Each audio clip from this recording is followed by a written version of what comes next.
Hi, I'm Ronn Huth, President of the Massachusetts Association of Buyer Agents, and I'd like to talk to you today about the newly revised Licensee Consumer Relationship Disclosure published by the Board of Registration of Real Estate Brokers and Salespeople.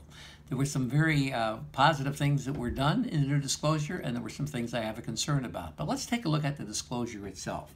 I'm very happy that at the top of the form, the state has put the state seal for the state of Massachusetts, indicating that this should not be modified. This form should be used as is. They point out that it's put out by the Commonwealth and it's by the Board of Registration of Real Estate Brokers and Salespeople, and it's not a contract.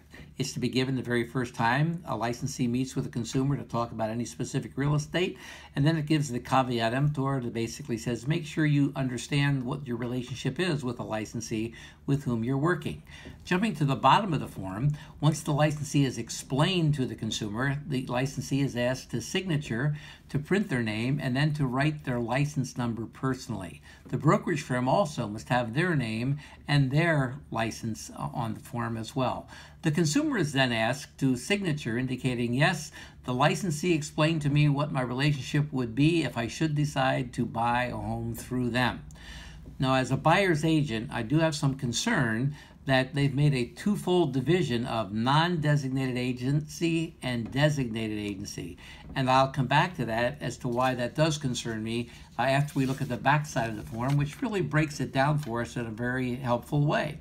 First, I'm going to start with the only non-agency approach in Massachusetts called facilitator. A facilitator does not work for either the seller or the buyer in a real estate transaction, and they cannot give confidentiality or any fiduciary duties to either party.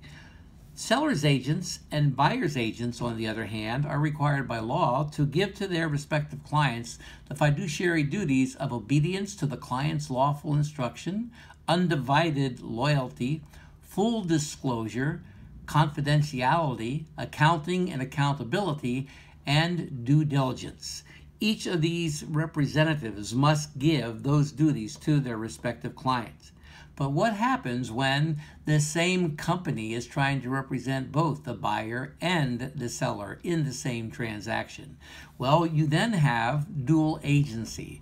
You have a situation where the firm is trying to give undivided loyalty to both sides and is trying to, at the same time, hold confidentiality and give full disclosure. It's impossible. So a dual agency office will disclose up front that they cannot fully represent either client. They must back off of their services. There's a statute, however, in Massachusetts that does allow a firm who's going to do dual agency to claim a designated agency approach. In this case, the entire company doesn't work for the seller or buyer. Just one single agent within the company will work for the seller or buyer. It's the one who's been designated as the designated seller's agent or the designated buyer's agent. I would ask you, when you look at seller agency and buyer agency, if you would ask yourself the question, if I were a plaintiff in a lawsuit, would I want the defendant's attorney to be working in the same firm as my attorney? I believe the answer is simple. If you look at the front side of the form again, I want to explain why I have concern with the non-designated agency approach and the designated agency approach. It's because the one approach that does not do dual agency in Massachusetts is the single agency approach, which is missing on this form. Single agency will not allow their agents to represent both clients in the same transaction.